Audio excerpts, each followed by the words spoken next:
శ్రీ కనక మహాలక్ష్మి జ్యోతిష్యాలయం ప్రేమ వశీకరణ, స్త్రీ వశీకరణ, పురుష వశీకరణ, శత్రు వశీకరణ, వివాహం, సంతానం ఆలస్యం అవడం, విడాకులు, కోర్టు సమస్యలు, ధనం, బిజినెస్ సమస్యలు, స్త్రీ పురుషులకు ఎటువంటి నిగూఢ సమస్యలకైనా 100% రోజుల్లోనే పరిష్కారం చూపబడును. గురూజీ రామరాజు. Cell number 9059912955. ఓం శ్రీమాత్రే నమః. ఛానల్లోకి స్వాగతం అండి. ఈ రోజు వీడియోలో మనం డబ్బులు ఖర్చు కాకుండా నరదృష్టి, నరఘోష పూర్తిగా తొలగించుకోవడానికి అమావాస్య రోజున ధనుస్సు రాశి వారు ఎటువంటి చిన్న చిన్న పరిహారాలు చేసుకోవాలి అనే అంశం గురించి వివరంగా తెలుసుకుందాం. కానీ అంతకంటే ముందుగా మీరు కనుక మన ఛానల్ని ఇప్పటి వరకు సబ్స్క్రైబ్ చేసుకోకపోతే వెంటనే సబ్స్క్రైబ్ చేసుకుని పక్కనే వచ్చిన బెల్ ఐకాన్ నొక్కి ఆల్ సెలెక్ట్ చేసుకుంటే మేము ఇలాంటి వీడియోస్ అప్లోడ్ చేయగానే ముందుగా మీ మొబైల్కి నోటిఫికేషన్ వస్తుంది. ఇక వివరాల్లోకి వెళ్ళిపోతే, హిందువులు సాధారణంగా అమావాస్యను అశుభమని భావిస్తారు. అలాగే ఈ అమావాస్య రోజున ఏ పని తలపెట్టినా ఆ పనులు పూర్తి కావు అంటారు. కానీ జ్యోతిష శాస్త్రం ప్రకారం ఈ రోజు కొన్ని పనులను అనుకూలమైనదని పండితులు చెప్తున్నారు. పూర్వీకుల ఆత్మశాంతి కోసం అమావాస్య రోజున తర్పణాలు వదులుతారు. ఇలాంటి పవిత్రమైన కర్మలు చేయడం వల్ల మీ పూర్వీకుల ఆశీస్సులు మీపై ఎల్లప్పుడూ ఉంటాయని, కుటుంబం ఎల్లప్పుడూ క్షేమంగా ఉంటుందని విశ్వసిస్తారు. అంతేకాకుండా పుణ్య ఫలితం లభిస్తుందని పండితులు చెప్తున్నారు. ముందుగా అమావాస్య రోజున ఎటువంటి చిన్న పరిహారాలు చేసుకోవడం వల్ల పితృదేవతల ఆశీస్సులతో నరదృష్టి, నరఘోష తొలగిపోతాయి తెలుసుకుందాం. ముఖ్యంగా దృష్టి దోషాలు ఉన్నట్లయితే కనుక మనం చేసే ప్రతి పనిలో ఆటంకాలు కలగడం, ఇంట్లో ఒకరి తర్వాత ఒకరికి అనారోగ్య సమస్యలు తరచుగా వస్తూ ఉండడం, ఆర్థిక సమస్యలు, శుభకార్యాలు ముడిపడకపోవడం ఇలాంటివి చూస్తూ ఉంటాం. ఎప్పుడైతే మనకి దృష్టి దోషాలు తొలగిపోతాయో, అంటే నెగిటివ్ ఎనర్జీ ఎప్పుడైతే మన నుంచి పూర్తిగా బయటకు వెళ్లిపోతుందో అప్పటి నుంచి మనలో ఒక సకారాత్మక శక్తి ప్రవేశిస్తుంది. దీని ద్వారా మీరు చేసే ప్రతి పనిలో కూడా విజయం పొందుతారు. పురాణాల ప్రకారం వైశాఖ అమావాస్య రోజున విష్ణువును పూజించే సాంప్రదాయం కూడా మనకి కనబడుతుంది. ఈ రోజు శ్రీహరిని ఆరాధించడం వల్ల మోక్షం కలిగి నరదృష్టి, నరఘోష పూర్తిగా తొలగిపోతుంది. విష్ణువు అలాగే పితృదేవతలు రావి చెట్టుపై నివసిస్తారని పెద్దలు చెప్తారు. కాబట్టి అదే రోజు రావి చెట్టుకు నీరు పోయడం వల్ల మంచి ఫలితాలను ఇస్తుంది. అలాగే మీ జాతకంలో పితృదోషాన్ని తొలగించుకోవడానికి ఈ రోజున పితృచాలీసా పఠించడం శుభప్రదంగా పండితులు చెప్తున్నారు. మన పురాణాల ప్రకారం రావి చెట్టుకు కూడా ఎంతో ప్రాముఖ్యత ఉంది. మన హైందవ సాంప్రదాయంలో ప్రకృతికి ఎంతో విశేషమైన స్థానం ఉంది.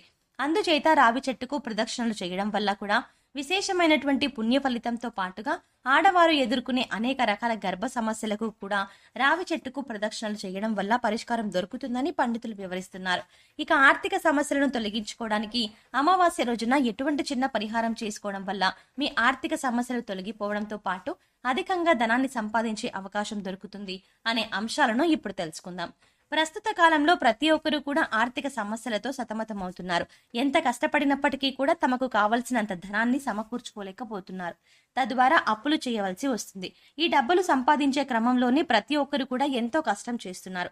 కానీ ఫలితం లేక బాధపడుతున్నారు. ముఖ్యంగా చూసుకున్నట్లయితే అధిక ధనాన్ని సంపాదించాలన్నా లేదా ఉన్న ధనాన్ని మొత్తం కోల్పోవాలన్నా కూడా అది కష్టం మీదే ఆధారపడి ఉంటుంది. అంటే ఎక్కువ కష్టం చేస్తే అధిక ధనాన్ని సంపాదిస్తారు. అదే కష్టం చేయకుండా కూర్చున్నట్లయితే తరతరాలుగా వస్తున్న ఎంతటి ఆస్తినైనా కోల్పోయేందుకు అవకాశాలు ఉంటాయి. అయితే కొంతమంది ఎంత కష్టపడినప్పటికీ కూడా వారి జీవితంలో ఎదుగుదల అనేది కనిపించదు.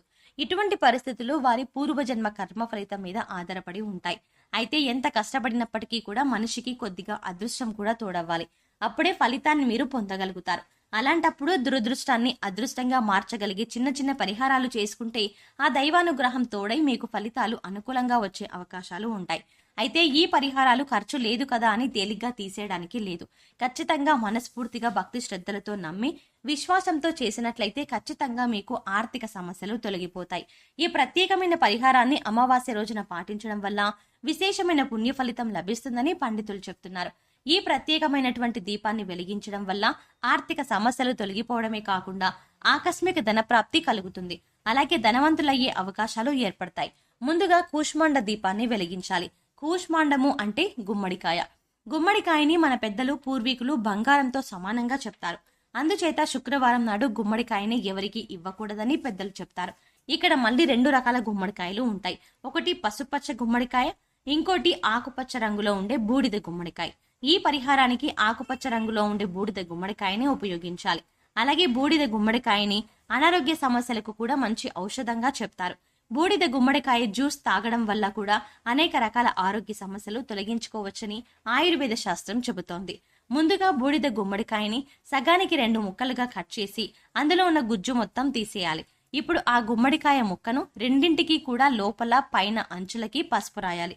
పసుపు అనేది చాలా శుభసూచకం, మంగళప్రదం. అంతేకాదు లక్ష్మీదేవికి ఎంతో ప్రీతి పాత్రం. అందుచేత ఈ 2 గుమ్మడికాయ ముక్కలకి కూడా పసుపు పూసి కుంకుమతో చక్కగా బొట్లు పెట్టి అలంకరించాలి. ఇప్పుడు 2 విస్తరాకులు తీసుకొని ఆ రెండింటిలో కూడా దొడ్డు ఉప్పు, కొన్ని ప్రాంతాల్లో దీన్ని రాళ్ల ఉప్పు అని, గల్ల ఉప్పు అని పిలుస్తారు.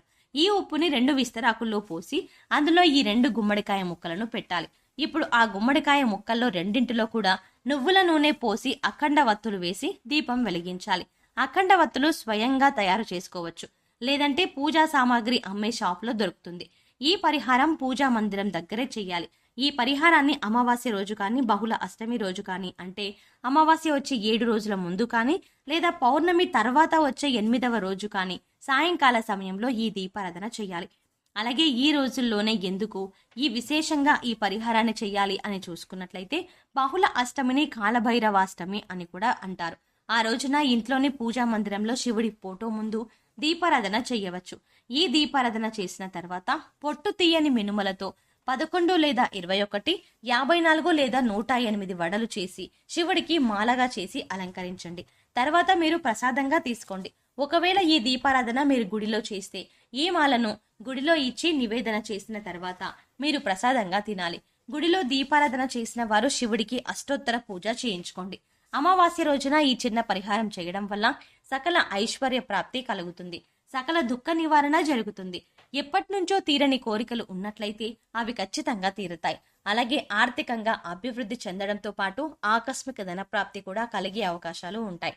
కాలభైరవుడికి ఎంతో ఇష్టమైనటువంటి ఈ కూష్మాండ దీపం పెట్టడం వల్ల కాలం మీకు అనుకూలంగా ఉంటుంది. ఈ పరిహారాన్ని అమావాస్య రోజు మొదలు పెడితే 11 అమావాస్యలు చెయ్యండి. అలాగే బహుళ అష్టమి రోజున మొదలు పెడితే 11 బహుళ అష్టములు ఈ దీపారాధన చెయ్యాలి. ఇలా చేయడం వల్ల ఖచ్చితంగా మీకు కాలభైరవుడి అనుగ్రహంతో విశేషమైన పుణ్య ఫలితం లభించడంతో పాటుగా ఆర్థికంగా అభివృద్ధి చెందుతారు. మనస్ఫూర్తిగా నమ్మి భక్తి శ్రద్ధలతో ఈ పదార్థాలతో కొన్ని ప్రత్యేకమైన సమయాల్లో విధి విధానాలు పాటిస్తూ చిన్న చిన్న పరిహారాలు చేసుకోవడం వల్ల విశేషమైన దైవానుగ్రహం మీకు లభిస్తుంది. కొన్ని ప్రత్యేకమైన సమయాలలో మీరు ఉపయోగించే పదార్థాలకు శక్తి వస్తుంది. ఈ పదార్థాలలో ఉపయోగించి పరిహారం చేయడం వల్ల మీ కోరిక భగవంతుడికి తొందరగా చేరుతుంది, తద్వారా మీ కోరిక నెరవేరుతుంది.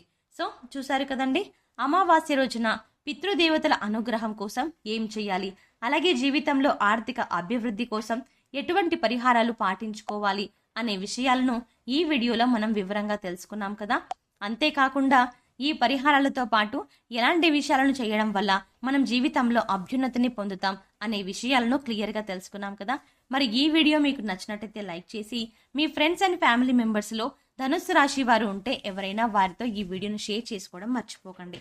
అలాగే ఇప్పటి వరకు మన ఛానల్ కనుక సబ్స్క్రైబ్ చేసుకోకపోతే వెంటనే సబ్స్క్రైబ్ చేసుకొని పక్కనే వచ్చిన బెల్ ఐకాన్ నొక్కి ఆల్ సెలెక్ట్ చేసుకుంటే మేము ఇలాంటి వీడియోస్ అప్లోడ్ చేయగానే ముందుగా మీ మొబైల్కి నోటిఫికేషన్ వస్తుంది. ఓం శ్రీమాత్రే నమః.